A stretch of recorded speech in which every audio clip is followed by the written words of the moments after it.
কথা কি পরিষ্কার বোঝা যায়? হ্যাঁ, বোঝা যাচ্ছে, পরিষ্কার বোঝা যাচ্ছে। জি, আসসালামু আলাইকুম। ওয়ালাইকুম আসসালাম। কেমন আছেন আপনারা সবাই? ওয়ালাইকুম আসসালাম ওয়া রাহমাতুল্লাহ। জি আলহামদুলিল্লাহ, আপনি কেমন আছেন? লিংকটা আমার মেসেঞ্জারে দিলে একটু ভালো হয়। আচ্ছা, আমি আপনার মেসেঞ্জারে দিয়ে দিচ্ছি, অসুবিধা নাই।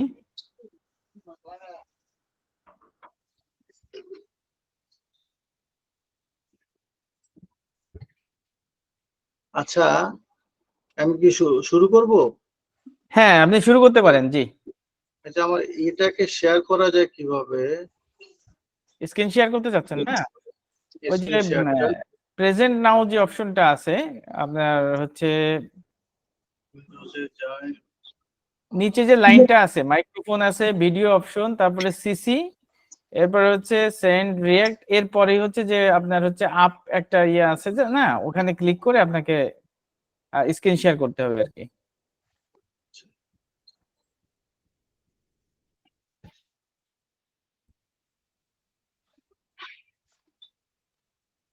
প্রেজেন্ট নাও অপশনটা পেয়েছেন না? হ্যাঁ হ্যাঁ হ্যাঁ, ওখানে ক্লিক করলে আপনার এখানে ও দেখেন এই যে সিলেক্ট, হ্যাঁ আসছে। আসতেছে না? ওকে জি জি, এই তো চলে আসছে। জি, ওকে। আচ্ছা, এখন শোনা যাচ্ছে না? শোনাও যাচ্ছে, দেখাও যাচ্ছে। দেখাও যাচ্ছে। ঠিক আছে। জি জি, স্ক্রলিং হচ্ছে না কেন? ও আচ্ছা, হ্যাঁ ওটা সম্ভব হচ্ছে। আচ্ছা, ইনকাম ট্যাক্সটা বাংলাদেশের কনটেক্সটে পৃথিবীর অন্যান্য দেশের তুলনায় বাংলাদেশে ইনকাম ট্যাক্সটা আসলে খুব এখন গুরুত্বপূর্ণ হয়ে দাঁড়াইছে। আগে এই বিষয়টা অত গুরুত্ব দিত না, যদি আইনে অনেক গুরুত্বপূর্ণ ছিল বিষয়টা। ইনকাম ট্যাক্সের বাংলাদেশের সরকারেরও অনেকটা গাফুলতি আছে জনগণের অ্যাওয়ারনেস বাড়ানোর ক্ষেত্রে, কিন্তু হঠাৎ করে ইনকাম ট্যাক্স অথরিটি কাউকে ধরে ফেললে তখন সে বুঝে যে ইনকাম ট্যাক্সের বিষয়টা আসলে কত গুরুত্বপূর্ণ। তো যাক, এনিওয়ে, আমি ইনকাম ট্যাক্সের ডেফিনেশনটা একটু দেখি। ইনকাম ট্যাক্সের ডেফিনেশনটা কি আপনারা সবাই জানেন, যদিও এটা জাস্ট একটু একাডেমিক। ডেফিনেশনটা একটু বলে দিই। কয়েকটা লাইন আছে খুব গুরুত্বপূর্ণ, আমার কাছে খুব ভালো লাগছে। আচ্ছা, আমি ডেফিনেশনটা দেখি, পড়ি একটু না, পড়ে বুঝাইলে মনে ভালো হবে না একটু, নাকি? জি জি, আচ্ছা, ইনকাম ট্যাক্স দেখেন লেখা আছে যে derived from the French word. আচ্ছা, ফ্রেঞ্চ ওয়ার্ড থেকে এটা আসছে। আর এটা হচ্ছে একটা নন প্যানেল বা কম্পালসারি। নন প্যানেল কম্পালসারি মানে হচ্ছে যে এটা অদ্বন্দ্বনীয়, যে প্যানেল কোডের যে আইনগুলো আছে প্যানেল কোডের বাইরে। প্যানেল কোড আছে না, প্যানেল কোড 1860 প্যানেল কোড দ্বন্দ্বনীয় অপরাধ না, বাট এটা কম্পালসারি। এটা একাডেমিক্যালি একটা, কিন্তু এটা পুরাপুরি ঠিক কথাটা ওরকম না। দ্বন্দ্বনীয়, দ্বন্দ্বনীয় না হলে আপনাকে জেল জরিমানা দেয় কিভাবে, তাই না? তো যাক, ইন জেনারেল এটা একটা নন প্যানাল এবং হচ্ছে এটা কম্পালসারি। আচ্ছা, কি বলছে? an unrequited transfer of sources from the private to the public sector levied based on a predetermined criteria।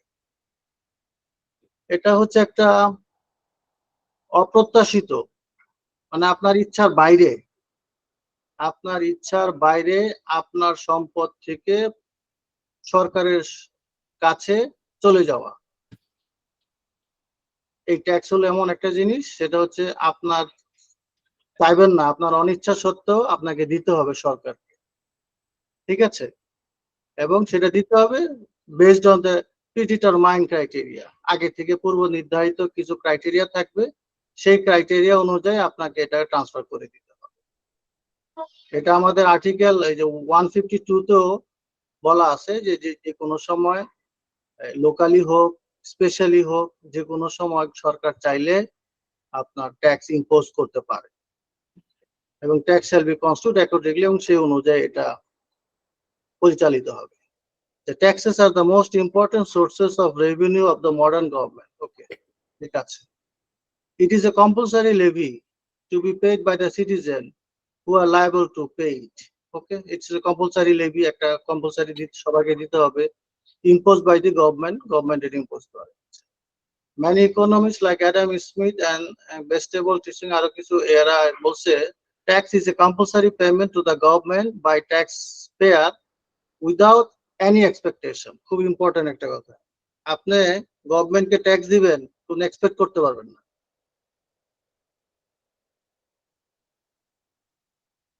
মানে আমি গভর্নমেন্টকে ট্যাক্স দিব, কিন্তু গভর্নমেন্টের থেকে কোনো এক্সপেক্ট করতে পারবো না। গভর্নমেন্ট যদি সার্ভিস দেয় দিবে, আর না দিলে আমাদের কিছু করার থাকবে না, লিগ্যালি আর কি। লিগ্যালি আমরা বাউন্ড করতে পারবো না যে এটা করেন সেটা করেন।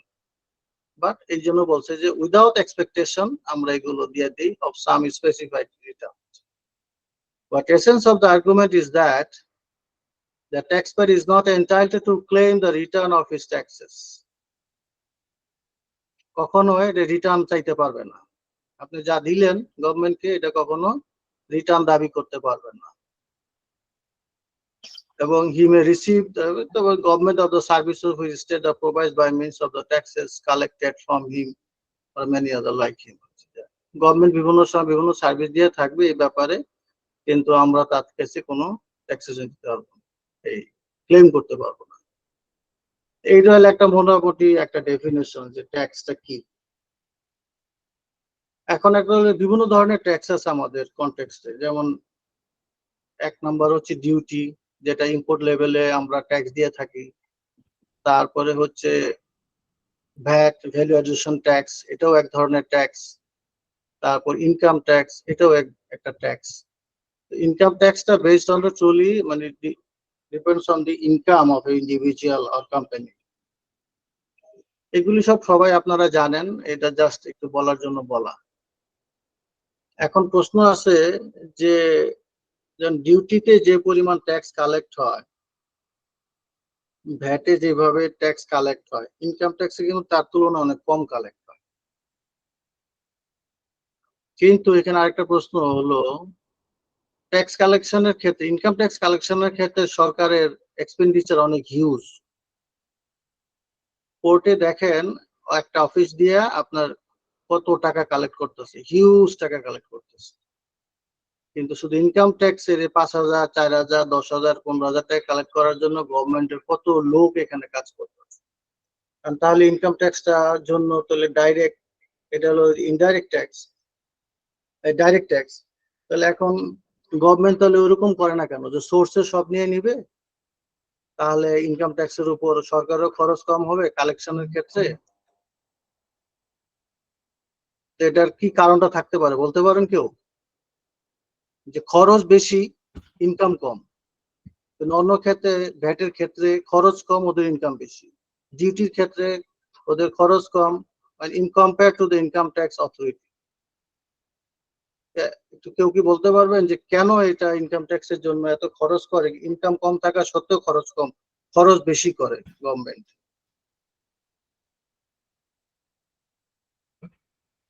হ্যালো, আপনি বলেন স্যার। আচ্ছা স্যার, আমি আমার অ্যাজাম্পশন থেকে একটি হ্যাঁ উত্তর দিতে চাচ্ছি। হ্যাঁ বলেন। আমার মনে হয় স্যার, প্রত্যেকটি নাগরিকের অর্থনৈতিক হিসাব জবাবদিহিতার মধ্যে আনার জন্য ইনকাম ট্যাক্সে গভর্নমেন্ট অথরিটি বেশি গুরুত্ব দেয়, এই কারণে বেশি ইনভেস্ট করে, খরচ করে বেশি।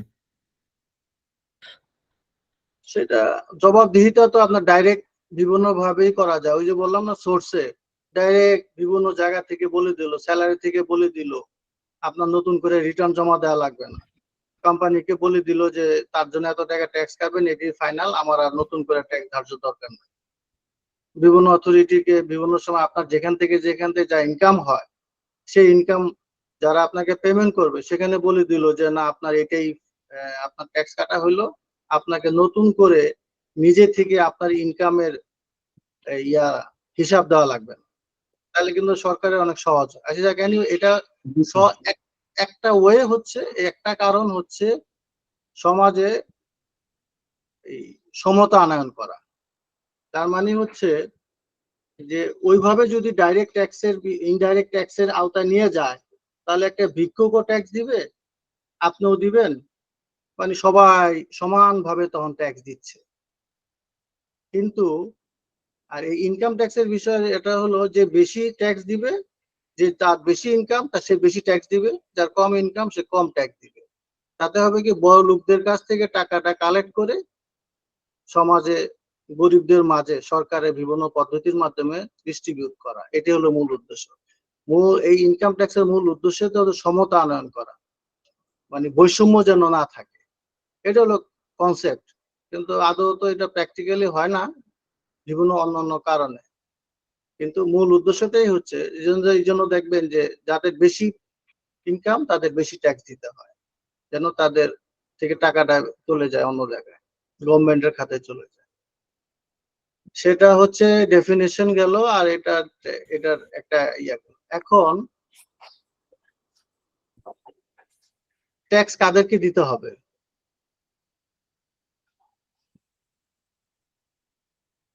ট্যাক্স আমরা কাদেরকে দিব? এখানে দুই ধরনের ইনকাম ট্যাক্সের আইনে দুইটা ইস্যু বলা আছে, রেসিডেন্স এবং নন রেসিডেন্স। আমি ইন্ডিভিজুয়াল করদাতাদের জন্য বলতেছি। ইন্ডিভিজুয়াল এবং এটার ইয়ার ক্ষেত্র অল করদাতাদের ক্ষেত্রে রেসিডেন্স এবং নন রেসিডেন্স করদাতা। রেসিডেন্স করদাতা কারা এবং নন রেসিডেন্স করদাতা কারা? ট্যাক্স কারা দিবে, এটা রেটটা নির্ধারিত হয় রেসিডেন্স এবং নন রেসিডেন্স দ্বারা। আমি বুঝতে পারতেছি? মানে করদাতা কি রেসিডেন্স নাকি নন রেসিডেন্স, তার উপর ডিপেন্ড করে তার ট্যাক্স রেটটা নির্ধারিত হয়। রেসিডেন্স হচ্ছে নর্মালি বাংলাদেশি যারা থাকে তারা আপনার ওই এখানে রেসিডেন্সির একটা ইয়ে আছে, যারা 90 দিনের বেশি থাকবে, 1 বছরে 90 দিনের বেশি থাকবে, মানে টানা। আবার 183 দিন যদি থাকে ওই ইনকাম ইয়ারে, আর 365 দিনের মধ্যে যদি 90 দিন থাকে, তাহলে সে রেসিডেন্স হিসেবে তার ইয়াটা ট্রিট হয়। এটা সেকশন 245 এ বলা আছে।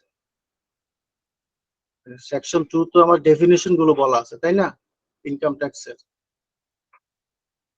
আপনার যেমন একটু আইডিয়া আছে নাকি নাকি ইনকাম ট্যাক্সের আইনের ইনকাম ট্যাক্সের বইটা সম্পর্কে একটু আইডিয়া আছে কারো? জি আছে। আচ্ছা, ওই সেকশন 2টা খুব ইম্পর্টেন্ট, ওইখানে বিভিন্ন বিষয় আলোচনা করা।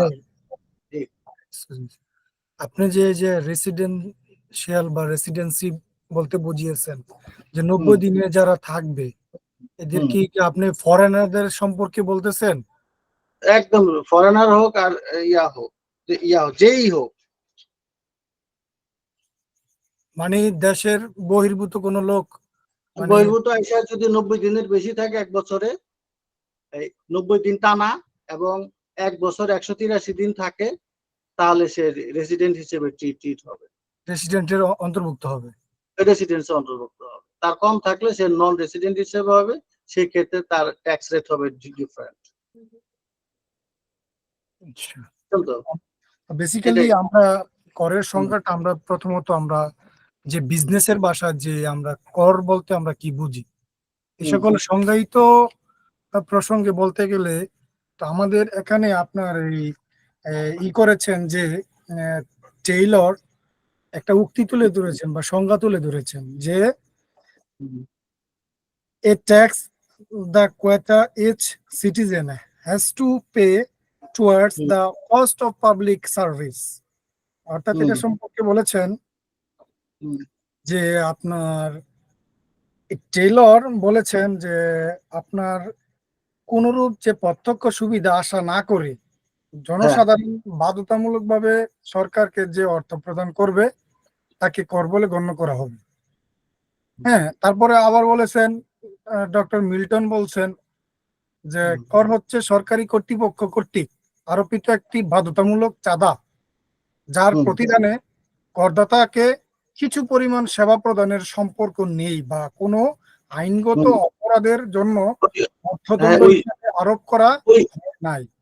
বুঝতে পারি ওই বিষয়গুলো আমি সামারি আকারে বলে ফেলছি আর কি। জি। ওই যে এটা আগে যেটা বলছি।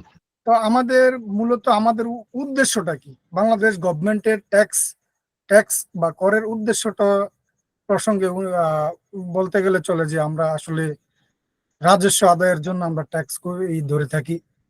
তারপরে শিল্প সংস্করণ, ভোগ নিয়ন্ত্রণ, আয়ের পুনর্বন্টন, কমন, হ্যাঁ, সমস্ত হ্যাঁ, তারপর হচ্ছে সরকারের অর্থ উন্নয়ন।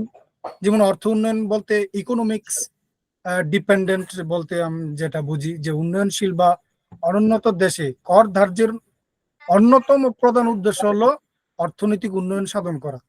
এই সমস্ত দেশের সামাজিক অর্থনৈতিক উন্নয়নের পরিকল্পনা বাস্তবায়নের জন্য প্রচুর যে অর্থ ব্যয় করা হয়, এই অর্থ সরকার ধার্যের মাধ্যমে সংগ্রহ করে থাকে। তারপরে সেটা হলো আমাদের আছে, বেসিক।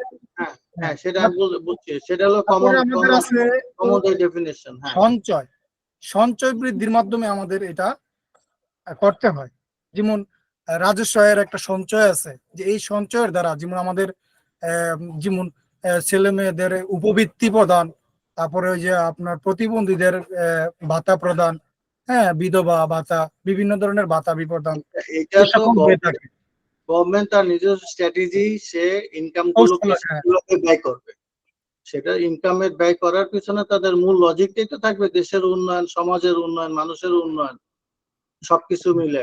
তারপরে বিজনেসের ভাষা আরো একটি কথা আছে, এই ট্যাক্সে মানে গভর্নমেন্টের যে রাজস্ব উন্নয়নের যে ব্যবসায়িক প্রজেক্ট হোক বা সরকারি অন্যান্য প্রকল্প আছে যেগুলো যেগুলো পাবলিক প্রোটেকশন দেয়, তো সেগুলো যে পুঁজিগুলো বিনিয়োগ করে, পুঁজি বিনিয়োগের মাধ্যমে দেশের বিভিন্ন প্রকল্পে বিনিয়োগ করে আমাদের ইনভেস্ট বৃদ্ধি করার জন্য আমাদের রাজস্ব আয়টা আমাদের কালেক্ট করা হয়।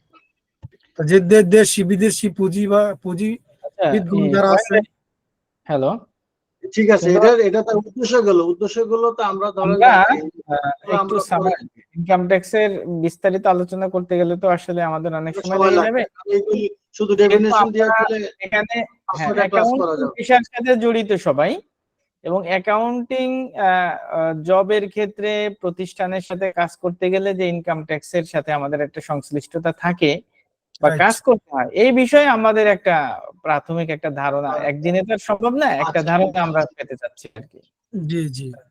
জি, আচ্ছা, ঠিক আছে। জি, এখন ধরেন আমি বেসিক একটা যে একদম যে ইয়ে আছে যে আমাদের মূল যে ট্যাক্স গুলো আছে সেটা রিসেন্ট হচ্ছে আপনার ওই যে স্যালারি থেকে যে ট্যাক্সটা কাটায়। এর আগের আইনে স্যালারির বিভিন্ন ইয়া ছিল, স্কোপ ছিল, যে কিছু এক্সেম্পটেড ছিল, কিছু ট্যাক্সেবল ছিল। এবার আইনে কি করছে, এবার আইনে এবং অল টুগেদার যা পাবেন সবটাই মোটামুটি আপনার ট্যাক্সেবল করে ফেলছে, তাই না?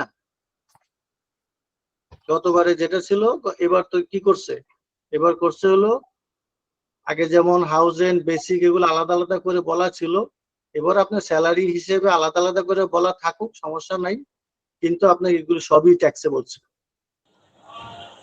সবই ট্যাক্সেবল। সেই ক্ষেত্রে আপনার কি করতে হবে, এই যে এখানে একটা চার্ট আমি একটা রেডি করা আছে, এটা সবই জানেন যে বেসিক স্যালারি এটা ফুললি ট্যাক্সেবল, এটা শুধু আপনার ইয়া ছাড়া গভর্নমেন্ট এমপ্লয়ি, এই যে বেসিক স্যালারিটা taxable, allowances of any kind এটা ট্যাক্সেবল, রেন্ট ফি অ্যাকোমোডেশন এইটা পুরা মানে ফুললি ইয়া আপনার annual value of accommodation, rent free accommodation, এটা কোনটা taxable, the annual value of the accommodation of the rent is fully paid by the employer. এটা হচ্ছে ওই যে যদি কোনো বাসা ভাড়া নেয়, সে বাসা ভাড়ার বার্ষিক যে রেন্টের ভ্যালু সেটা এখানে ট্যাক্সেবল হবে, তাই তো? আর যদি কেউ পুরাপুরি গাড়ি সুবিধা নেয়, তাহলে সে গেলে কি হবে, গাড়ির সুবিধা যদি নেয় তাহলে সে 2500 সিসি পর্যন্ত গাড়ির সুবিধাটা নিলে, গাড়িটা যদি 2500 সিসি হয় তাহলে তার 10,000 টাকা পার মান্থ এডিশনাল যোগ করতে হবে। যে স্যালারি স্ট্রাকচারের মধ্যে যদি গাড়ি বলা থাকে না, কিন্তু কন্ট্রাক্টে বলা থাকে, সেক্ষেত্রে যদি গাড়ি সুবিধা পায় এডিশনাল 10,000, 2500 সিসির উপর এডিশনাল 25,000 টাকা পার মান্থ যোগ করে টোটাল ইয়াটা করতে হবে, ওই যে ইনকামটা বের করতে হবে। আর মেডিকেল এক্সপেন্সটাও fully taxable, but shareholder ছাড়া যদি কোনো এমপ্লয়িকে হার্ট, কিডনি, আই, লিভার বা ক্যান্সার সার্জারি এই বাবদ কোনো খরচ দেয়, তাহলে সেটা কিন্তু এক্সেম্পটেড, বুঝছেন? তাহলে মেডিকেলটা হচ্ছে ফুললি ট্যাক্সেবল, বাট এই খাতে যদি কোনো এমপ্লয়িকে দেয়, কিন্তু শেয়ার হোল্ডার ছাড়া, কোনো শেয়ার হোল্ডারকে দিলে আবার সেটা হবে না, অ্যালাউবল হবে না, এক্সেম্পটেড হবে না, ওটা ট্যাক্সেবল হবে। কিন্তু এমপ্লয়িকে দিলে সেটা এক্সেম্পটেড হবে। ট্রাভেল অ্যালাউন্সটাও ফুললি আপনার taxable, festival bonus, performance bonus এগুলো সবই ট্যাক্সেবল। এখন যদি কোনো গ্র্যাচুইটি ফান্ড পায়, সেটা আমরা জানি গ্র্যাচুইটি ফান্ডটা হচ্ছে 2.5 কোটি টাকা পর্যন্ত এক্সেম্পটেড, বাকিটা হচ্ছে ট্যাক্সেবল। আর বাকি সবই দেখেন এখানে যা আছে সবই ট্যাক্সেবল। এখন এই টোটাল ইনকামের 1/3 অফ স্যালারি আর 4.5 লাখ টাকা, 1/3 অফ দ্য স্যালারি অর্থাৎ 4.5 লাখ টাকা, হুইচ এভার ইজ লোয়ার, এটা হচ্ছে আপনার এক্সেম্পটেড। টোটাল ইনকামটা এটা যখন আমরা রিটার্ন সাবমিশনের ক্ষেত্রে, যখন আমরা রিটার্ন সাবমিশন কিভাবে করতে হয়, রিটার্নের ক্ষেত্রে কিভাবে লিখতে হয়, সেই ক্ষেত্রে আমরা এটা একটু প্র্যাকটিক্যাল বলে দিতে পারবো যে টোটাল স্যালারি ইনকামের 1/3 বাদ যাবে, 1/3 আর 4.5 লাখ, এই দুইটার মধ্যে যেটা ছোট সেটা আপনার এক্সেম্পটেড হিসেবে ট্রিট হবে, rest of the amount balancing অ্যামাউন্টটা আপনার ট্যাক্স হিসেবে ট্রিট হবে। আর গভর্নমেন্ট এমপ্লয়ীদের ক্ষেত্রে শুধু বেসিক স্যালারি, বোনাস এবং ফেস্টিভ্যাল অ্যালাউন্স এগুলো হচ্ছে ট্যাক্সেবল এবং বাকি সবই হচ্ছে এক্সেম্পটেড। এটা আবার একটা এসআরও দিয়ে বলা আছে, এসআরও নাম্বার হলো 225 2023-এর। এটা আবার আইনে বলা নাই, ওই এসআরওর মাধ্যমে গভর্নমেন্ট এমপ্লয়ীদেরকে ছাড় দেওয়া হয়েছে, ওদেরকে শুধু বেসিক আর ফেস্টিভ্যালের এটা জান। এরপরে আমরা কি বলতে পারি যে এই যে আমরা এখন কোন কোন ইনকাম গুলো আমাদের টোটাল ইনকাম থেকে বাদ যাবে, যে এই ইনকাম গুলো আমাদের ইনকাম হিসেবে ট্রিট হবে না, exclusion from the total income. সেটা কি আছে দেখেন, গভর্নমেন্ট পেনশন এটা ফুললি এক্সেম্পটেড, গ্র্যাচুইটি ইনকাম এটা 2.5 কোটি টাকা পর্যন্ত exempted, payment from recognised provident fund এটাও ফুললি এক্সেম্পটেড, তারপর পেনশন সেভিং সার্টিফিকেট এটা 5 লাখ টাকা পর্যন্ত এক্সেম্পটেড, এর বেশি পাইলে আপনাকে ওটা যোগ করতে হবে। তারপর আছে কি any income earned in abroad, foreign remittance এটা ফুললি এক্সেম্পটেড। যদি বাইরে থেকে কারো কোনো ইনকাম আসে, সে যদি বাইরে চাকরি করে বাইরে থাকা অবস্থায়, এখানে ফরেন রেমিটেন্সটা কিন্তু ফুললি আর কি, সে যে বিদেশে থাকে, বিদেশে কাজ করে, সেই ক্ষেত্রে এক্সেম্পটেড। আবার বাংলাদেশে থেকে আপনি একটা করলেন, কনসালটেন্সি দিলেন, সেই ক্ষেত্রে কিন্তু আবার এটা এক্সেম্পটেড না। কনসালটেন্সি দিলেন, আপনাকে পেমেন্ট দিল, আপনি ইন্ডেন্টিং করলেন, আপনাকে একটা কমিশন দিল, আপনি তার একটা প্রোডাক্ট সেল করে দিলেন, তার ক্ষেত্রে একটা কমিশন দিল, সেটা তো রেমিটেন্স আকারই আসবে, কিন্তু সেই ক্ষেত্রে ওইটা এক্সেম্পটেড। আপনি এমপ্লয়েড বাই দি মানে ফরেন কারেন্ট কান্ট্রি, সেই ক্ষেত্রে আপনি এক্সেম্পটেড হবেন ওই টাকাটা যদি টাকা ঢুকে।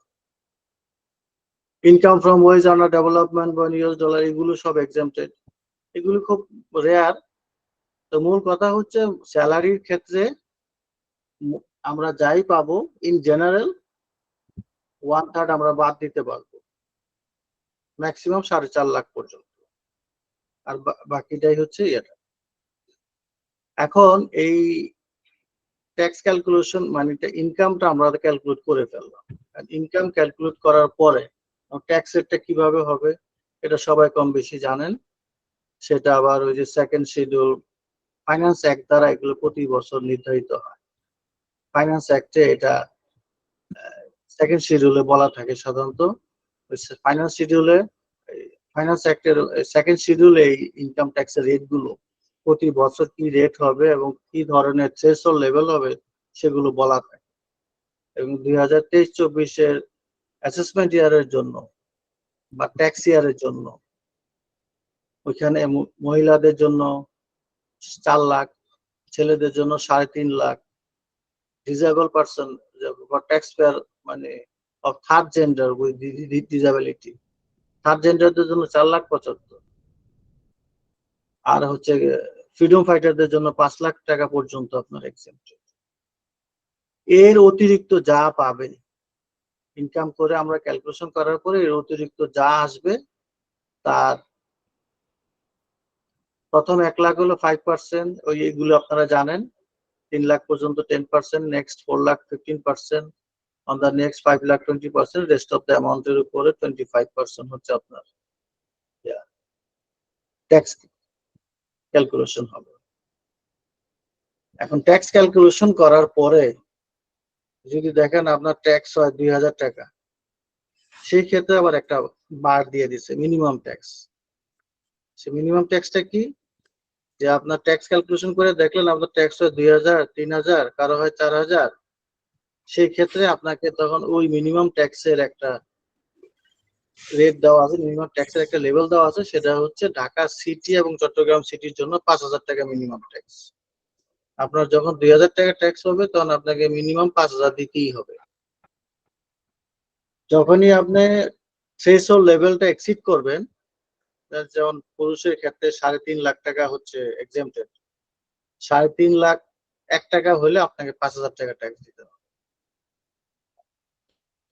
আর অন্য সিটি কর্পোরেশন, চিটাগাং এবং ঢাকা ছাড়া অন্য সিটি কর্পোরেশন হলে সেক্ষেত্রে আপনাকে দিতে হবে 4,000, আর সিটি কর্পোরেশন ছাড়া অন্যান্য এরিয়ার হলে সেক্ষেত্রে দিতে হবে 2,000 টাকা। এটা হচ্ছে আপনার এখন এই ট্যাক্সটাকে আবার গভর্নমেন্ট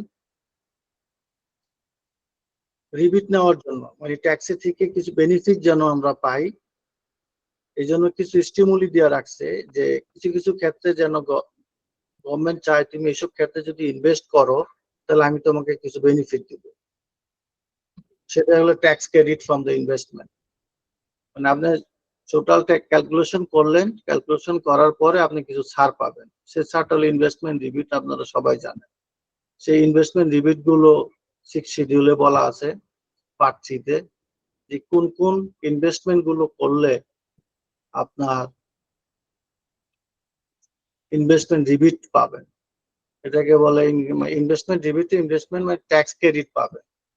সেক্ষেত্রে এগুলো আপনার জানেন, যে লাইফ ইন্স্যুরেন্স প্রিমিয়াম, তারপরে হচ্ছে যে কন্ট্রিবিউশন এমপ্লয়ি রিকগনাইজড প্রভিডেন্ট ফান্ডে যে contribution, superannuation fund, treasury bond, সঞ্চয়পত্র, ডিবেঞ্চার, এগুলো আগে লিমিট ছিল না, এখন এগুলো এই বছর লিমিট করে দিয়েছে 5 লাখ পর্যন্ত হচ্ছে আপনার এলিজিবল ইনভেস্টমেন্ট। আপনি ইনভেস্টমেন্ট করেন, 10 লাখ করেন, 20 লাখ করেন, সমস্যা নাই, বা ট্যাক্স ক্যালকুলেশনের সময় আপনাকে এই 5 লাখ ধরেই হিসাব করবে। তারপরে investment in unit fund certificate, যে শেয়ারের ইস্যু গুলো, সেখানে 5 লাখ টাকা পর্যন্ত ইয়ে করতে পারবেন। আর হচ্ছে ডিপিএস এর ক্ষেত্রে 1,20,000, এটা মানে গত বছর ছিল নাকি তার আগের বছর ছিল 60,000 ছিল, এটা 1,20,000 করছে এই বছর থেকে। আর investment in listed security stock, এগুলো কোনো লিমিট নাই। Donation NBR approve charitable hospital, এটার কোনো লিমিট নাই। এই যেগুলো এই 6 শিডিউল পার্ট 3 তে আপনি এগুলো দেখলেই বুঝতে পারবেন যে এইসব ক্ষেত্রে আপনার ইয়া হবে, ইনভেস্ট করলে আপনি সেখান থেকে একটা বেনিফিট পাবেন। সেই বেনিফিটটা কি পাবেন তার আবার একটা লিমিট দিছে। লিমিটটা কি, এখানে এলিজিবল ইনভেস্টমেন্টের কথা বলা আছে যে টোটাল ইনকামের 3% অথবা অ্যাকচুয়াল ইনভেস্টমেন্টের 15% অথবা 1 লাখ, এই তিনটার মধ্যে যেটা ছোট সেটা আপনার বাদ যাবে। বুঝছেন তো নাকি? এটা খুব মানে ইনভেস্টমেন্ট টোটাল ইনভেস্টমেন্টটা ক্যালকুলেশন করার পর, এলিজিবল ইনভেস্টমেন্ট ক্যালকুলেশন করার পরে আপনি ইনভেস্টমেন্ট আপনি পার্সোনাল অনেক করতে পারেন, কিন্তু ওই যে ফার্স্ট শিডিউলে যে লিমিট গুলো দেওয়া আছে সেই লিমিট গুলো কনসিডার করে টোটাল যে ইনভেস্টমেন্টটা হবে সেই ইনভেস্টমেন্টের কত পার্সেন্ট, মানে কতটুকু ইনভেস্ট করার পরে আপনি কতটুকু আপনি ইয়া পাবেন, ট্যাক্স রিবিট পাবেন, সেটা বলে দিচ্ছে আপনার টোটাল ট্যাক্সেবল ইনকাম। আপনার যা ট্যাক্সেবল ইনকাম হবে তার 3%, আর অ্যাকচুয়াল ইনভেস্টমেন্টের 15%, আর হচ্ছে 1 লাখ। এই তিনটা ফিগার থেকে যে ফিগারটা সবচেয়ে ছোট স্যার ওটা সেটা, কি 1 লাখ হবে না 10 লাখ? ও সরি 10 লাখ, 10 লাখ, 10 লাখ। তাহলে এই 10 লাখ এটা হলে তাহলে আপনার ইয়াটা হবে, ওটা বাদ যাবে। তাহলে এটা গেল আমাদের হচ্ছে ইনকাম ট্যাক্সটা। এই ইনভেস্টমেন্ট রিবিটের ক্ষেত্রে কি কি পাবো সেটা আমরা বললাম। গত বছর আইনে আরেকটা বলেছে proof of submission of return. এটা আপনারা জানেন সেকশন 264 এটা বলা আছে যে কাদের কাদের ক্ষেত্রে proof of submission of return দেওয়া লাগে। Proof of submission of return মানে হচ্ছে কি, অ্যাকনোলেজমেন্ট রিসিট, আপনি যে জমা দিয়েছেন রিটার্ন যে জমা দিয়েছেন সেটার প্রমাণপত্র। সেটার প্রমাণপত্র কি, ওই যে ট্যাক্স অফিসে যেটা আপনারা জমা দেন ওরা রিসিট দিয়ে দেয় যে আমরা রিসিভ করলাম, সেটাই হচ্ছে অ্যাকনোলেজমেন্ট অফ রিসিট। সেই অ্যাকনোলেজমেন্ট রিসিটটাকে বলা হয় proof of submission of return. তো সেটা proof of submission of return কোন কোন ক্ষেত্রে প্রয়োজন, গভর্নমেন্টের 43টা সার্ভিস আছে, সার্ভিসের ক্ষেত্রে এই 43টা সার্ভিসের পাইতে গেলে আপনাকে এই রিটার্ন জমা দিতে হবে। এখন একটা প্রশ্ন, অনেকে সাধারণ জনগণ যেটা মনে করে যে রিটার্ন জমা দেওয়া মানে হচ্ছে ট্যাক্স দেওয়া, বিষয়টা তা না, তাই না? রিটার্ন দেওয়া মানে হচ্ছে আপনার আয় ব্যয়ের হিসাব দেওয়া। আয় ব্যয়ের হিসাব দিতে যদি আপনার ট্যাক্স হয় তাহলে ট্যাক্স দিবেন, আর ট্যাক্স না হলে ট্যাক্স দিবেন না। কিন্তু আপনাকে রিটার্ন দিতে হবে এই 264 অনুযায়ী যে সার্ভিসগুলো আপনি পাইতে চান সেই সার্ভিসগুলো পেতে গেলে আপনাকে রিটার্ন ম্যান্ডেটরি করা হচ্ছে। আর না হলে ওই অথরাইজ বডিগুলো আপনাকে সেই সার্ভিসগুলো দিবে না, অথরিটিগুলো দিবে না আপনাকে সার্ভিস। এবং এটা 264 এ একটু ডিটেলস বলা আছে যে কারা কারা কোন কোন ক্ষেত্রে আপনাকে proof of submission of return জমা দিতে হবে।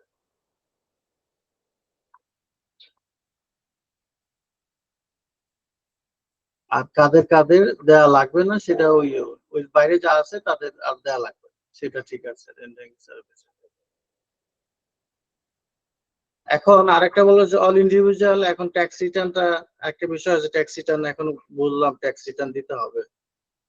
এখন ট্যাক্স রিটার্ন কখন দিবেন, মানে কোন টাইমে দিতে হবে সেটা ওই যেখানে বলা আছে on eligible tax payer required to obtain each, এখানে 261 266 দুইটা আরেকটার সাথে সম্পর্কিত। এখানে বলা আছে যে কোন কোন ক্ষেত্রে 261-তে বলা আছে ই রিটার্ন ম্যান্ডেটরি, রিটার্ন নাম্বার নেওয়াটা ম্যান্ডেটরি। সেখানে আবার 166-তে বলা আছে যে কোন ক্যাটাগরিতে পড়লে আপনার এগুলো নিতেই হবে। এই যে বলা আছে যে any individual whose income during the exempted, যাদের হবে ওই 3.5 লাখ, 4 লাখ, 5 লাখ, ওই 4,75,000 ওই এক্সিড করলে তাদের রিটার্নের এই ক্যাটাগরিতে পড়লে আপনাকে নিতে হবে, রিটার্নের ই-3 সার্টিফিকেটটা নিতে হবে। তারপরে হচ্ছে যে share holder, employ, executive, manager of a company, এই জায়গাটা একটু পেজ গিয়ে আছে। এক্সিকিউটিভ এন্ড ম্যানেজার, কোন এমপ্লয়ি পোস্ট যদি এক্সিকিউটিভ এবং ম্যানেজার হয় তাহলে তাকে রিটার্ন দিতে হবে, তার বেতন 5 টাকা হোক। এই জন্য আমরা সবাই বলি যে তোমার পোস্ট স্যালারি যদি ট্যাক্সেবল না হয় তাহলে পোস্ট এক্সিকিউটিভ আর ম্যানেজার বলার দরকার নাই, সিম্পল অফিসার, সিনিয়র অফিসার এইভাবে বললা আমরা স্যালারি সার্টিফিকেট তৈরি করার জন্য ওদেরকে বলি। কারণ এক্সিকিউটিভ বললেই সেক্ষেত্রে তো তার রিটার্নটা দেওয়া ম্যান্ডেটরি হয়ে পড়ে। তারপর ফার্মের partnership, partner of the farm, তারপর কি বলছে, an individual enjoying exception reduce tax rate, কেউ যদি রিডিউস ট্যাক্স রেট এনজয় করে থাকে, নর্মাল যে রেট তার থেকে কম রেটে যদি তার কোনো ইনকাম সে এনজয় করে থাকে, তো সেক্ষেত্রেও তাকে ইনকাম ট্যাক্স রিটার্ন জমা দিতে হবে। তো এইগুলো আপনারা দেখলেন ইন্ডিভিজুয়াল রিকোয়ার ফার্নিশ প্রপোজাল বিষয়টা গেল। এখন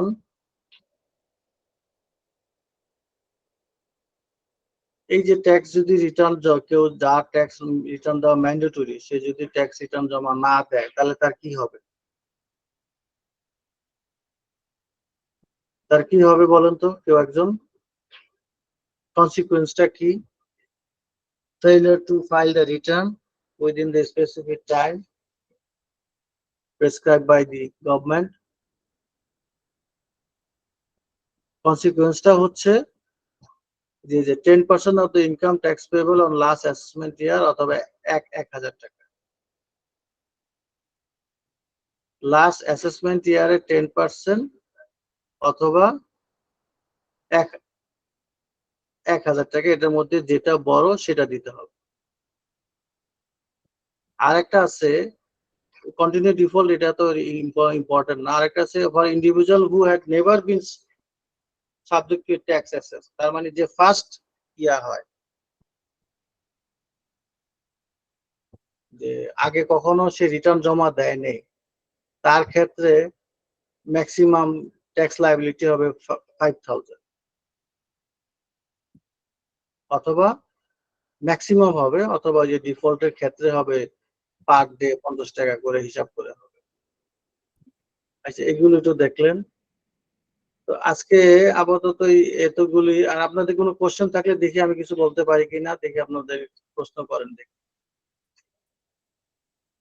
জি ধন্যবাদ। আমাদের আর কোম্পানির ক্ষেত্রে কোম্পানির কিছু 55 এর যে ইস্যু আছে, টিডিএস এর ইস্যু আছে, এগুলো পরে আবার অন্য ক্লাসে বলা যেতে পারে, ওগুলো আবার বলেন আপনার দেখি। আমরা মোটামুটি ইনকাম ট্যাক্সের উপরে জাস্ট একটা ধারণামূলক আমরা একটা আলোচনা শুনলাম। আপনারা যারা উপস্থিত আছেন ইনকাম ট্যাক্সের ব্যাপারে আপনাদের যদি কোনো প্রশ্ন থাকে সেটা করে প্রশ্ন নিতে পারেন। স্যার, আমি একটা প্রশ্ন করতে চাচ্ছিলাম। জি, সেটা হলো যে ব্যাংক থেকে যেটা মুনাফাটা পাওয়া হয়, ও শুধু জাস্ট মুনাফাই তো আপনার ইনকাম ট্যাক্সের মধ্যে মানে চলে আসবে যখন আমরা ইনকাম ট্যাক্সের রিটার্ন সাবমিট করতে চাইবো, তখন সেদিকে আমার ইনকামের মধ্যে যোগ হয়ে যাবে না? হ্যাঁ, ইনকামের সাথে নর্মাল ইনকাম হিসেবে ট্রিট হবে, কিন্তু সেটা কিন্তু আপনার সাপোজ ধরুন এখানে একটা ওইটা কিন্তু মিনিমাম ট্যাক্স বলতে বোঝাচ্ছে, ধরেন আপনি ব্যাংকে থেকে ইন্টারেস্ট পেয়েছেন 3 লাখ, আপনার আর কোনো ইনকাম নাই, শুধু ব্যাংক ইন্টারেস্ট হচ্ছে 3 লাখ টাকা। তো সেই ক্ষেত্রে আপনি হিসাব করে দেখলে আপনি তো 3.5 লাখ টাকা এজ এ ওমেন আপনার 4 লাখ পর্যন্ত এমনি তো আপনি এক্সেম্পটেড, তাই না? আপনি অল টুগেদার পাইছেনই 3 লাখ, 3.5 লাখ পাইছেন, সাপোজ ধরুন 3.5 লাখ পাইছেন। সেই ক্ষেত্রে আপনি আগে আমরা কি করতাম, 3.5 লাখ টাকা পাইছেন, কিন্তু 3.5 লাখ টাকার উপর ব্যাংক তো অলরেডি 10% কেটে রাখতো, 3,500 কেটে রাখতো। আমরা সেটা কি করতাম আগের বছর করতাম যে তার যেহেতু ট্যাক্সই হয় না, কারণ সে তো 4.5 লাখ পর্যন্ত এমনিতেই ফ্রি, আর তার ইনকাম হলো 3.5 লাখ, তাহলে সেক্ষেত্রে তার ট্যাক্স হয় না।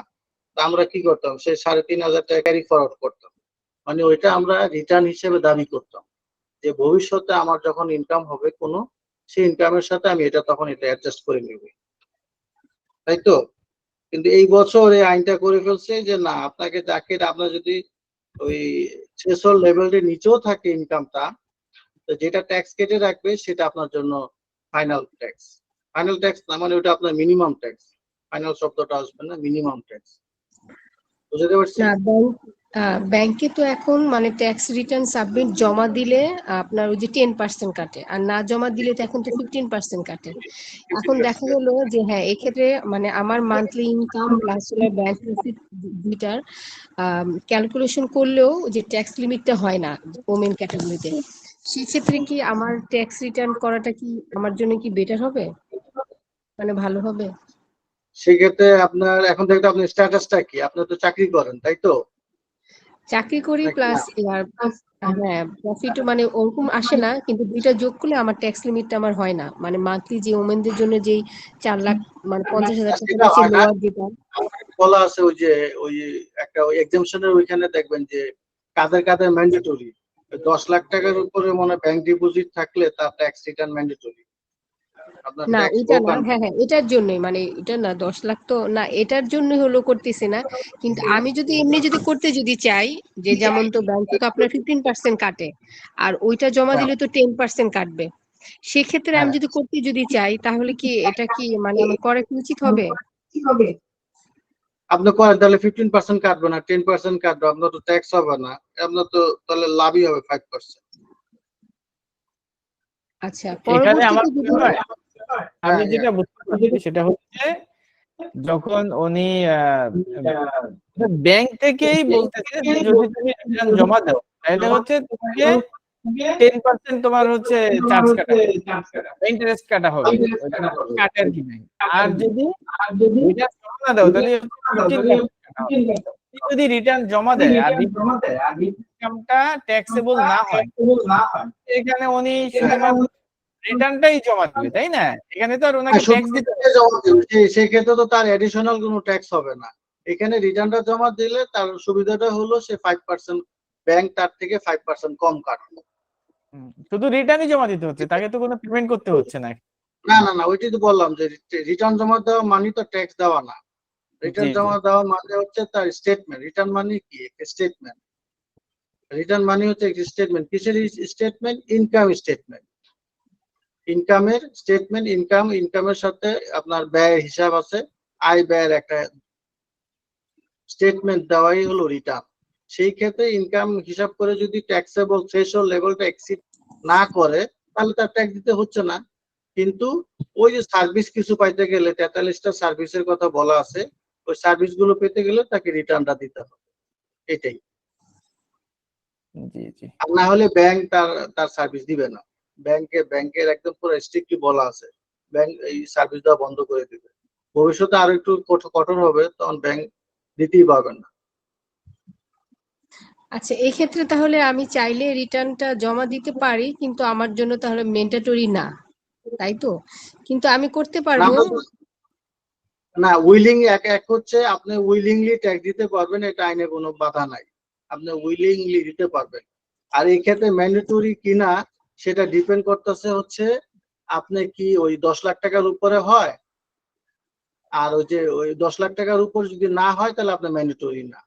কিন্তু bank in respect of 10 lakh ওইটা চিন্তা না করে গণহারে সবাইকে বলে যে আপনাকে রিটার্ন দিতে হবে। হ্যাঁ সেই ব্যাংক তো ক্ষেত্রে আপনার এভাবেই বলে যে ওরা তো 15% কেটেই রাখে। হ্যাঁ রাইট, ওই যার 1 লাখ টাকা আছে তারও বলে আপনার রিটার্ন দেন, যার 2 লাখ জি টাকা আছে তাকেও বলে রিটার্ন দেন। তো ব্যাংক ওইটা দেখে না যে আসলে তার দরকার নাই, আমার চাওয়ারও দরকার নাই। জি কিন্তু জি ব্যাংকের একটা আইনে বলা আছে যে তিন পেয়ার মানে ই-টিন না থাকলে, আইডেন্টিফিকেশন নাম্বার না থাকলে ইররেসপেক্টিভ অফ অ্যামাউন্ট সে কিন্তু 15% কাটে। এটা জি তার রুল বলা আছে। ওই জন্য ব্যাংক গণহারে সবাইকে বলে দেয় যে না আপনারা রিটার্ন জমা দেন, তা নাহলে ওরা 15% কাটবে। এই ক্ষেত্রে আপনার যেহেতু ট্যাক্সেবল ইনকাম হয় না, কিন্তু আপনার বেনিফিটের জন্য আপনার রিটার্নটা দিতে পারেন, তারপর 5% একটু বেনিফিটেড হবে না। বুঝতে পারছেন? জি জি ওইটাই। আচ্ছা নতুন রিটার্ন করার জন্য আমাকে তাহলে তোমার নতুন মানে জুন জুলাইতে গিয়ে আমার করতে হবে এটা, মানে আমি যে সাবমিটটা যে করতে যদি চাই মানে রিটার্ন। সাবমিট নতুন করতে চাইলে আপনি এই বছরের আইনে বলা আছে জুন পর্যন্ত সময় আছে। যারা নতুন ট্যাক্স পেয়ার সারা বছরই রিটার্ন দিতে পারবে, যে কোনো সময়। আচ্ছা এখন আপনি চাইলে এখনো রিটার্ন দিতে পারবেন, কিন্তু মানে ফার্স্ট টাইম, যদি ফার্স্ট টাইম রিটার্ন হয় তাহলে আপনার ফার্স্ট টাইম রিটার্ন হলে আপনার জুন এই পরবর্তী মানে ট্যাক্স পিরিয়ডে পরবর্তী দিতে পারবেন। হ্যাঁ, ফার্স্ট টাইম জিরো রিটার্ন সময় জিরো দেওয়া যাবে। রিটার্ন সম্পর্কে স্যার একটু বলবেন? জিরো রিটার্ন মানে হচ্ছে যা ট্যাক্স হয় না ওইটাই জিরো রিটার্ন। আপনি রিটার্ন আপু তো দিবেন। তাহলে জিরো রিটার্ন দিতে পারবে আমার মনে হয়। হ্যাঁ পারবে, জিরো রিটার্ন তো দরকার না, তার তো জিরো রিটার্ন না, তো সে তো ওই যে ব্যাংক কিছু কেটে রাখবে না 10%, এটা জিরো হয় জি। কিভাবে? আচ্ছা আচ্ছা। ব্যাংক ওনার তো তো কিছু আয়ের কেটে উৎস রাখবে, ওইটাই ওনার তার আয়ের- জন্য ট্যাক্স। ওনার আয়ের উৎস আছে, তাই ওনাকে ওইটাই প্রমাণ, প্রুফলি যে ডকুমেন্টসটা ওনার আছে সেটাই তাকে সাবমিট করতে হবে। আর জিরো হ্যাঁ। রিটার্ন করতে যার ইনকাম নেই একদম নাই, কার ক্ষেত্রে যে আমার ইনকাম নেই, কোনো খাত থেকে আমার ইনকাম আসে না, এরকম উল্লেখ করে সে জিরো রিটার্ন দাখিল করবে। জিরো রিটার্ন অনেকে এটাই ভাবে যে আমি রিটার্ন জমা দিব কিন্তু ট্যাক্স হবে না, সেটা একটা জিরো রিটার্ন হয়। কিন্তু ওনার ক্ষেত্রে তো ট্যাক্স কিছুটা হচ্ছে। ওনার প্রুফ আছে 1 লাখ যে টাকা, উনি লেনদেন করতেছে, ওনার আর্ন আছে। হ্যাঁ ওইটাই ওইটাই তার তো ট্যাক্স কাটতেছে, ওইটা তার জন্য ওটা জিরো না, ওইটা তার জন্য মিনিমাম ট্যাক্স। এবং তো পকেট থেকে এডিশনালি ট্যাক্স দিতে হবে না, এই হলো কথা। এবং ওনার যদি কোনো মানে অব্যাহতি কর থাকে তাহলে সেটা উনি পেয়ে যাবেন, ওইটাও দিতে হবে, রিটার্ন দিতে হবে। হ্যাঁ অব্যাহতি উল্লেখ করতে হবে। হ্যাঁ হ্যাঁ, সেটা তো ওই যে আগে বললাম যে যেগুলিতে কোন কোন ক্ষেত্রে রিটার্ন দেওয়া ম্যান্ডেটরি, সেক্ষেত্রে কেউ যদি এক্সেমপ্টেড ইনকাম থাকে, রিডিউস ট্যাক্স রেট থাকে, তারও ক্ষেত্রে আপনার দিতে হবে। যেমন ফিশারি ইনকাম থাকলো ওই সেখানে রিডিউস ট্যাক্স রেট, তো ওই আমরা ক্ষেত্রে তাকে কখনোই রিটার্ন জমা আমাদের দিতে হবে। কখনোই এই ভুলটা করা যাবে না, কারণ আমাদের যদি প্রুফ হ্যাঁ। থাকে কোনো দিকে, কোনো প্রতিষ্ঠান থেকে যদি আমাদের প্রুফ থাকে যে আমাদের আর্ন আছে 1 টাকা হলেও, তাহলে সেটাই আমাকে উল্লেখ করতে হবে। আইনের বিধানে আমাদের বলা আছে। হ্যাঁ, রিটার্ন দিতে হবে। রিটার্ন না ওনার ক্ষেত্রে যেটা ট্যাক্সেবল, ওনার ক্ষেত্রে ম্যান্ডেটরি শুধু ওইটার জন্য, ব্যাংকে যেহেতু তার ট্রানজাকশন আছে এই কারণে। উনি মিনিমামটা উল্লেখ করবেন। হ্যাঁ, মিনিমামটা উল্লেখ করবে। জি ওই আচ্ছা। ক্ষেত্রে তার মিনিমাম যেটা হয় সেটাই হবে। উনি যদি রিটার্নের ঝামেলাটা ঘাড়ে না নিতে চায়, সেক্ষেত্রে ওনার যে 5% এক্সটেন্ড হচ্ছে, এটা যদি ওনার ইনকামের সাথে এক্সপেন্সের না মনে হয় ওরকম সেটা করতে- নাও দিতে পারে। আর যদি মনে করে যে না আমি যে এখানে একটা ভালো ট্যাক্স দিয়ে আসতেছি, সেক্ষেত্রে উনি যেহেতু ট্যাক্স দিচ্ছে অতএব ওনার রিটার্ন জমা দেওয়াই উচিত। হ্যাঁ, ট্যাক্স দিচ্ছে ওই 5% বেনিফিট আর কি, অন্য কিছু না। আর অন্য জি, জি। কোনো তার সাইড এফেক্ট নাই, বরঞ্চ ভবিষ্যতে বিভিন্ন সার্ভিসের ক্ষেত্রে অ্যাকনোলেজমেন্ট রিসিপ্টটা এখন লাগবে এনআইডির মতো, তো তার দেওয়াই ভালো। জি জি স্যার, স্যার আচ্ছা, স্যার কোনো ইস্যু হ্যালো আছে বা অন্য এটা কোনো বলছেন যে আসলে আমাদের হ্যালো যে স্যালারি, হ্যাঁ। প্রতিষ্ঠানে যারা জব করি, আমরা তো সাধারণত গভর্নমেন্টকে ট্যাক্স দেওয়ার জন্য যে যে আপনার উৎস বরাবর আমাদের ট্যাক্স গুলো ধরতে হয়, ওগুলো ব্রিফলি ভাবে সংক্ষেপে আলোচনা করেন যে কোটেশন আকারে। হ্যাঁ আচ্ছা বুঝলাম না। হ্যাঁ এনামুল বলেন। হক ভাই কিছু বলতে চাচ্ছিলেন? হ্যাঁ এনামুল হক আপনি কিছু বলতে চাচ্ছিলেন? স্যার আমি সিম্পল একটু মানে কোশ্চেন করতে হ্যাঁ চাচ্ছি আর কি। বলেন, কোনো সমস্যা হ্যাঁ নেই, বলেন। স্যার এই জিরো রিটার্ন দাখিলের ক্ষেত্রে আমাদের কি কি ডকুমেন্টের প্রয়োজন আর কি, যদি একটু বলতেন আর কি। জিরো রিটার্ন দাখিলের ক্ষেত্রে আপনি যখন রিটার্নটা সাবমিট করবেন, স্টেটমেন্ট সাবমিটটা করবেন, সেক্ষেত্রে আপনি কি কি দেখাবেন? এখন আপনি যদি ফার্স্ট টাইম রিটার্ন মানে হন, ট্যাক্স পেয়ার হন, বা first time return, first time নিয়ে আলোচনা করেন স্যার। আচ্ছা ফার্স্ট টাইম হলে আপনাকে কখনোই একটা জিনিস খেয়াল করবেন, ফার্স্ট টাইম যদি রিটার্ন কেউ জমা দেয়, কখনোই তার কোনো ফাইন্যান্সিয়াল অ্যাসেট, ফিক্সড অ্যাসেট এগুলো হাইড করতে পারবেন না। এগুলো যদি হাইড করেন তাহলে পরবর্তীতে এগুলোতে এডিশন করা যাবে না। এডিশন করাটা মানে হচ্ছে আপনার বিপদে পড়া। শুধু ফার্স্ট টাইম ওরা এটাকে একটু করে, কনসিডার করে। আপনি তখন সেভিংস দেখাইয়া, বাপের দেওয়া, মায়ের দেওয়া, বউয়ের দেওয়া, এইসব সেভিংস দেখাইয়া আপনি ফার্স্ট টাইম যা পারেন, এটা আমার কনসেপ্ট, যা পারেন পুঁজিটা ওইভাবে দেখাই দিবেন। কখনো বিশেষ করে ফাইন্যান্সিয়াল অ্যাসেট তো নাই, ফিক্সড অ্যাসেটও না, ফ্ল্যাট, ল্যান্ড, এফডিআর, সঞ্চয়পত্র, ব্যাংকের স্টেটমেন্টে গচ্ছিত টাকা, নর্মাল সেভিংসে কত টাকা আছে, এগুলোর কোনোটাই হাইড করা ঠিক হবে না। এটা যদি হাইড করেন তাহলে পরবর্তী রিটার্নে আপনি বিপদে পড়ে যাবেন।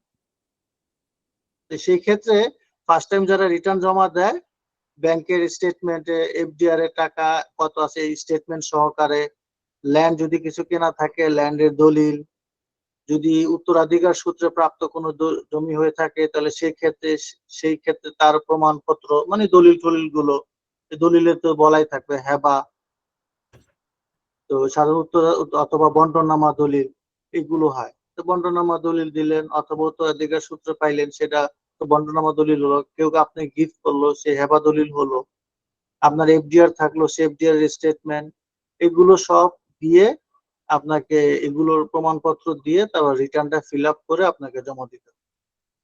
ফার্স্ট টাইম চোখ বন্ধ করে যার যা আছে একদম সব দেখা দেওয়া উচিত, কারণ পরবর্তী রিটার্নটাই হচ্ছে এটার ক্যারি ফরওয়ার্ড।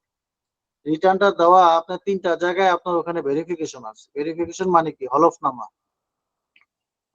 মানে আপনি ওখানে করছেন, ডিক্লেয়ার দিচ্ছেন যে আমি এখানে যা বলিয়াছি সত্য বলিয়াছি, সত্য বই কোনো কিছু মিথ্যা নাই, এরকম দেখবেন যে ফর্মের মধ্যে বলা আছে 3টা জায়গায়, বুঝছেন? তা আপনি যদি এখনই মিথ্যা কথা বলেন, আপনি মিথ্যা, আইনটা খুবই ইগনোরেবল, আবার চাইলে এই ছোট্ট বিষয় দিয়েই মানুষকে অনেক হেনস্থা করতে পারে চাইলে। তো এই জন্য ওই ফার্স্ট টাইমে যা পারেন সব দেখাই দিবে। জি স্যার, বুঝতে পারছি স্যার, ধন্যবাদ স্যার। ফার্স্ট টাইম কখনোই লুকাবেন না। ফার্স্ট টাইম দেখবে চোখ বন্ধ কইরা কোটি টাকা হলেও দেখাই দিবে, কিন্তু পরে কিন্তু আর কোটি টাকা দেখাইতে পারবেন না। পরে আপনি ফার্স্ট টাইমে দেখাইলেন 20 লাখ টাকার সম্পত্তি, পরে তো খুঁজে পাওয়া গেল 1 কোটি টাকার সম্পত্তি, এক্ষেত্রে আপনার বাকি 80 লাখ টাকার উপরে কিন্তু আপনার 25% ট্যাক্স দেওয়া লাগবে। একদম ডাইনে বাঁয়ে তাকাবে না, কোনো রাস্তা নাই। যদি মানে সব হয়, কনক্লুসিভ এভিডেন্স থাকে। কনক্লুসিভ এভিডেন্স গুলো কি কি? যেমন ব্যাংকের স্টেটমেন্ট, এফডিআর, গাড়ি থাকা, হ্যাঁ, এর সঞ্চয়পত্র থাকা, এগুলো কিন্তু এখন এনবিআর এর সাথে লিংক আছে, জানেন তো মনে হয়। এনবিআর চাইলেই আপনার নামে সঞ্চয়পত্র আছে কিনা ওরা খুঁজে বের করতে পারে, আপনার নামে গাড়ি আছে কিনা খুঁজে বের করতে পারে, এবং এগুলো ইদানিং ধরে ধরে বাইরে করতেছে এবং সবাইকে ফাইন করতেছে, জরিমানা করতেছে। সেই ক্ষেত্রে ওরা যদি কোনো প্রমাণ পায়, সেক্ষেত্রে কিন্তু কোনো ডাইনে বাঁয়ে তাকানোর রাস্তা আপনার হবে, আচ্ছা, জরিমানা হবে জয়নাল আবেদিন ভাই কিছু বলতে চাচ্ছিলেন? স্যার আমি একটু বলতে চাচ্ছিলাম হচ্ছে এরকম কি কোনো ল আছে যে ইনকাম ট্যাক্স এর এগেইনস্টে আমার যে ট্যাক্স আসে সেখান থেকে যে ব্যক্তি আছে টিডিএস কাটে আর কি, সে কি 80% কাটতে পারে, এরকম কোনো ল আছে কি? 80%? জি, না না না, 80% কাটবে কেন? এটা আবার ধরেন কি আমার বলবো? ইনকাম ট্যাক্স আসে এরকমের যে আমার ট্যাক্স আসে 10,000 টাকা, তো সে 80% 8,000 টাকা কাটতেছে, আর যেহেতু যদিও আমার রিমিট থাকতেছে ও, আরো ধরেন 5,000 টাকা, তো টোটাল আমার 13,000 টাকা চলে যাচ্ছে। না, বুঝতে পারছি। ও সেটা না, সেটা হলো ইনকামের 80% না, আমি বলতেছি ট্যাক্সের 80%। এখন যে ট্যাক্স কাটে, জি জি আর ধরেন আপনি মনে হয় স্যালারি থেকে বলতেছেন যে এমপ্লয়ার জি আপনার জি জি থেকে ট্যাক্স টিডিএসটা, কাটে, জি তাই জি তো? টিডিএসটা, জি জি টিডিএস, টিডিএসটা। স্যালারিটা যখন টিডিএস স্যালারি আপনাকে দেয়, ওই এমপ্লয়ারদের একটা আইন আছে, ওদেরকে বলা আছে যে আপনার স্যালারির উপরে বেস করে ট্যাক্সটা করবে, ক্যালকুলেট করবে, স্যালারির উপর বেস করে ট্যাক্সটা ক্যালকুলেট করবে with consideration of the investment rebate. আপনার যদি কোনো ইনভেস্টমেন্ট থাকে আপনি ওদেরকে জানাবেন যে আমার এই সঞ্চয়পত্র আছে, আমার এই গাড়ি আছে, গাড়ি বাবদ আমি এআইটি 25,000 টাকা দেই, ওই প্রমাণগুলি যদি ওদেরকে দেন তাহলে ওরা ওই টাকাটা বাদ দিয়া যে টাকাটা ট্যাক্স হয় সেটা 12টা ভাগ দিয়ে প্রতি মাসে যা হয় সে অনুযায়ী কাটবে। তাহলে আপনার আর ওই থেকে হলো না, ওই বেশি দেওয়া লাগলো না। বুঝেন নাই? না, ধরেন কিন্তু আপনার যদি উনি একটা গাড়ির বলতেছে মধ্যেই কর, আমাদের যেই হ্যাঁ মানে কনজাইন যেই ব্যক্তি আছে উনি বলতেছে এরকম হ্যাঁ কোনো ল আছে নাকি যে আমার যদি রিবিটও থাকে সেটা সে কনসিডার করবে না, বলে যে ওইটা না না না রিফান্ড না না হিসাবে না থাকবে। এরকম কোনো না না না না রিবিট থাকলে কনসিডার করবে আপনি যদি রিবিটের প্রমাণ দিতে পারেন, এরকম কোনো উনি আইন নেই। বলতেছে যে আইনে বলা আছে নাকি যে আমার যে ট্যাক্স আসবে 10,000 টাকা সেইটার 80%, মানে ইনকাম ট্যাক্স আসছে আমার 10,000 টাকা, সেটার 80% উনি কাইটা নিবে। আমি বলতেছে যে আমার হ্যাঁ তো ওটা অলরেডি 5,000 টাকা রিবিট আছে, তো 5,000 টাকা বাদ দিয়া 5,000 এর উপর আপনি 80% বুঝতে কাটেন। পারছি, ওটা 80% না, ওটা 75%। নিয়ম আছে আপনার যা ট্যাক্স হয় সেটা 75% আগে দিয়ে দেওয়া। তাও আবার সেটা সেটা আবার ডিপেন্ডস করছে যদি আপনার ইনকাম 6 লাখ টাকা এক্সিড করে।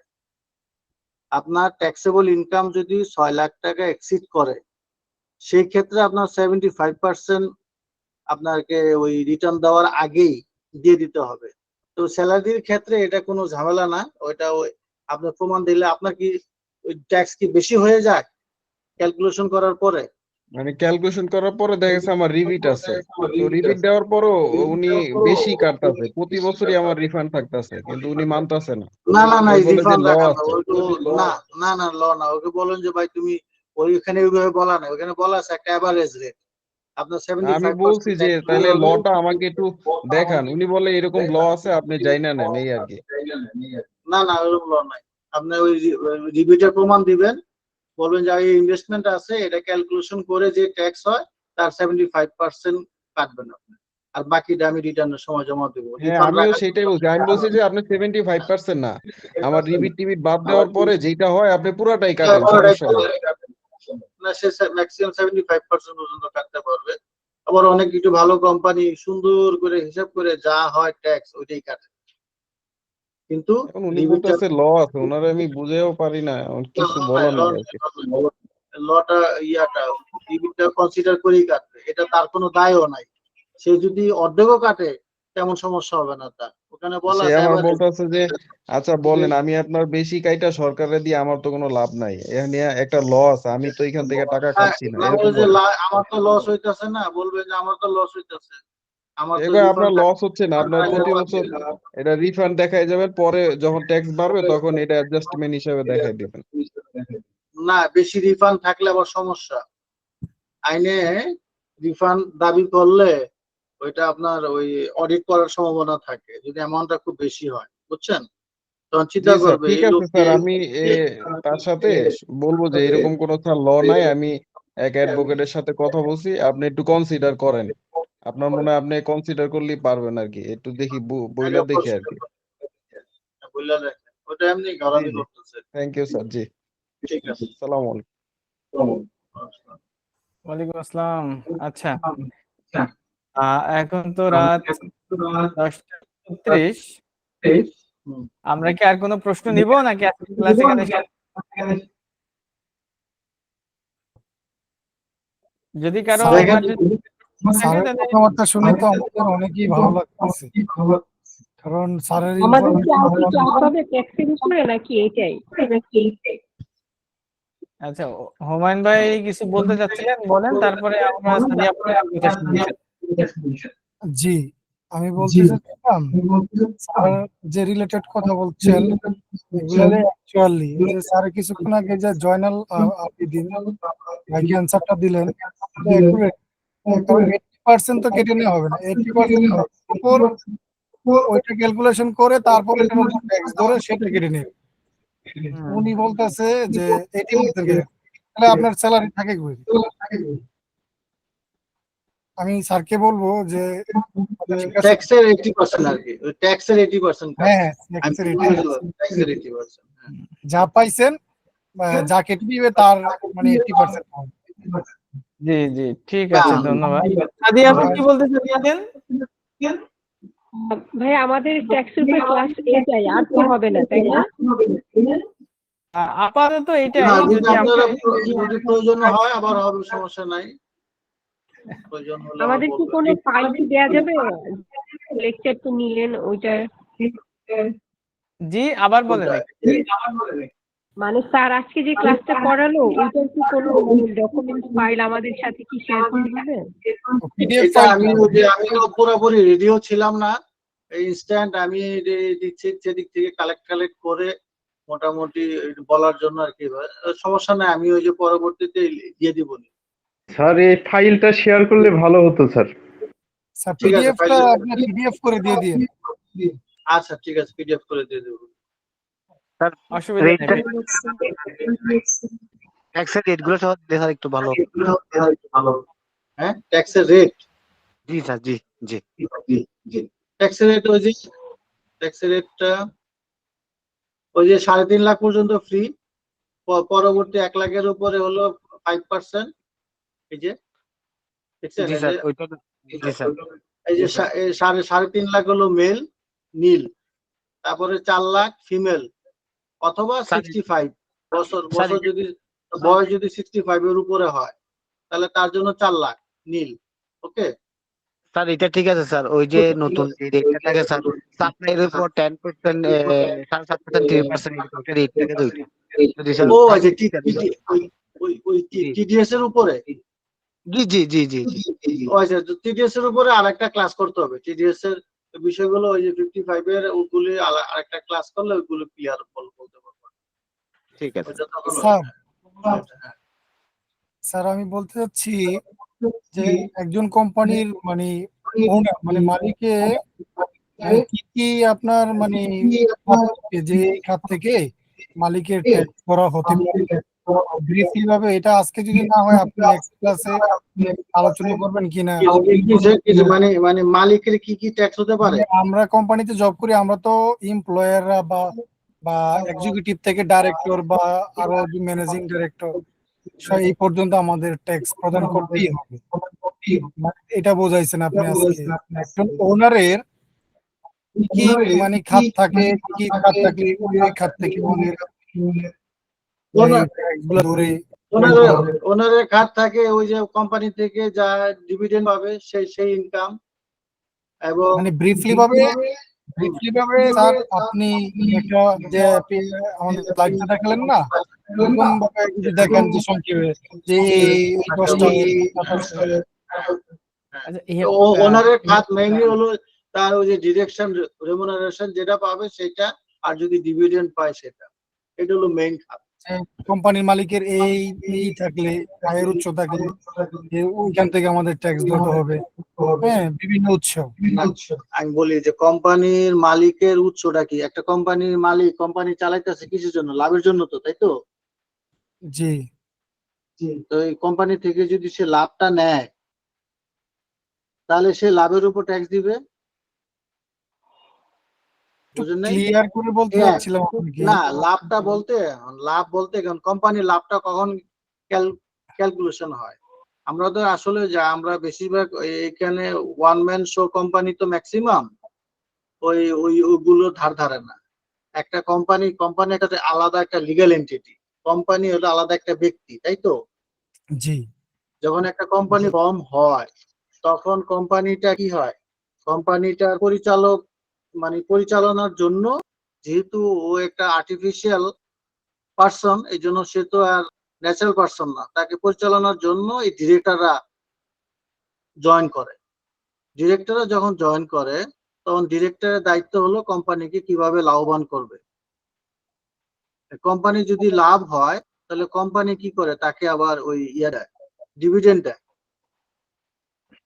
লভ্যাংশ দেয়। ডিভিডেন্ড ডিক্লারেশন দেখছেন না, কোম্পানির লভ্যাংশ, সেই লভ্যাংশের উপরে কোম্পানি ট্যাক্স কেটে রাখবে 20%।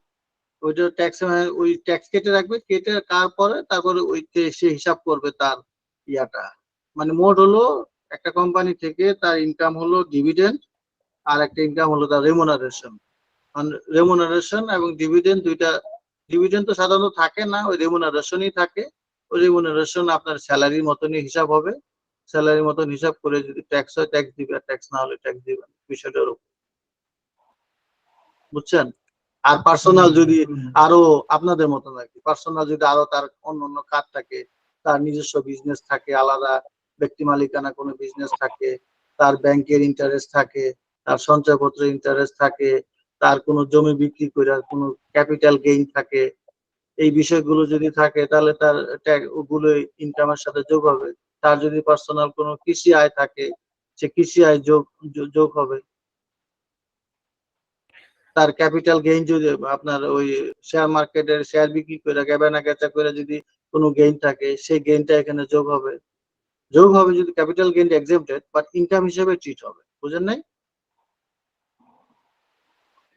জি, এগুলো কমন বিষয়। আজকে মোটামুটি বুঝতে পারছি। আজকে মনে হয় এখানে আমরা শেষ করি, আর এরপরে যদি আমরা ইনকাম ট্যাক্স আর কোনো নিতে চাই বা সে বিষয়ে আমাদের হয় আপনাদের গ্রুপে জানিয়ে দেব। ঠিক আছে? হ্যাঁ, তাহলে সবাই- আমাকে ওই যে জাহিদ ভাই আমাকে তাহলে ইয়ে করেন, ওই যে আগে থেকে আমার ওই যে জানাই দিয়েন, তাহলে আমি ওইভাবে একটু স্লাইড টাইড যদি চেষ্টা করবো রেডি সেডি করে আপনাদেরকে যতটুকু পারি সার্ভিস দেওয়ার। জি, স্যার ইনশাআল্লাহ। আমাদের সাপোর্ট আমাদের টিপস দিয়ে সহায়তা করলে আমরা উপকৃত হব, এবং আমরাও আমাদের মানে আপনাকে খুশি করার জন্য কোনো কিছু করতে হলে আমরা সেটাও করব। না ওইটা তবে আমাদের পাশে থাকবেন এটাই। কিন্তু জাহিদ স্যার আপনাকে ইনভাইটেশন করেছেন, আমন্ত্রিত করেছেন, আপনি আমাদের guest। এখন আপনি আমাদের গেস্ট, এখন আপনাকে কিভাবে সম্মান করে আমরা আপনাকে এখানে রাখতে পারি, এটা আমাদের সৌভাগ্য রাখতে পারি। আপনি কোথায় আছেন ভাই, হুমায়ুন ভাই? আমি একটা কোম্পানিতে জব করতেছি বর্তমানে, আচ্ছা অ্যাসিস্ট্যান্ট ম্যানেজার হিসেবে। আচ্ছা, ঠিক আছে, সমস্যা না। আমি চেষ্টা করবো যথাসাধ্য। জাহিদ ভাই আমাকে কে কোন ইস্যু নিয়ে জানতে চায় আমাকে আগে আচ্ছা নেক্সট ক্লাসটা আমরা চাইলে টিটিএস নিয়ে বলতে পারি। আর আপনি জি স্যার, বেসিক্যালি একটু টিডিএস ভিডিএসটা নিয়ে হলে একটু ভালো হয় আর কি, ওইটা একটু সুবিধা হইতো। হ্যাঁ, ভিডিওসটা একটু ডিফারেন্ট টপিকস, তো ওইটা আলাদা বলতে করতে হবে। টিডিএসটা নিয়ে আলোচনা করতে পারি। এরপরে কোম্পানির কিছু ইস্যু আছে, যে কোম্পানির অ্যালাউয়েবল, এটা জানেন তো, অ্যালাউয়েবল এক্সপেন্সেস এবং স্যার কোনগুলো এক্সপেন্স গুলো হ্যাঁ স্যার আমি বলছিলাম যে আপনি এখানে যারাই আমরা আছি মানে ক্লাসে আমরা সবাই মনে করেন যে বেশিরভাগই জব হোল্ডার, তো মনে করেন যে আমাদের জব রিলেটেডই আমাদের গুলো এগুলো কমপ্লিট করলে আপনি যদি ট্যাক্সটা শেষ করে আবার ব্যাকটা ধরে নেন, ব্যাক তো করান তাই তো নাকি? ভ্যাটও করি, কিন্তু ভ্যাটটা আপনার জব হোল্ডারের তো ভ্যাটের কোনো ইস্যু নাই, কিন্তু জব হোল্ডারের ক্ষেত্রে ওই যে ডিজিএস এর ইস্যু আছে, যেহেতু কাজ করার ক্ষেত্রে, তাই তো? হ্যাঁ হ্যাঁ, সেগুলোই মানে সে সম্পর্কে আমাদের ধারণা দিলে অনেকেরই উপকৃত হবে। ঠিক আছে। ঠিক আছে, তো আচ্ছা আমরা মানে আজকে এখানে শেষ করি। হুম, তো ঠিক আছে জাহিদ ভাই, এটা খোদা হাফেজ নাকি? সময় দেওয়ার জন্য আপনাকে ধন্যবাদ। মোহাম্মদ আলী ভাই আমাদের প্রতিষ্ঠানের সাথে আছে, এতটুকু আর কি আপনাদের জানাইলাম। জি, সবাই ভালো থাকেন। আজকে তাহলে এখানে আল্লাহ হাফেজ। ওকে, আল্লাহ হাফেজ। জি, আল্লাহ আসসালামু হাফেজ। আলাইকুম। জি, আসসালামু আলাইকুম। ওয়ালাইকুম আসসালাম।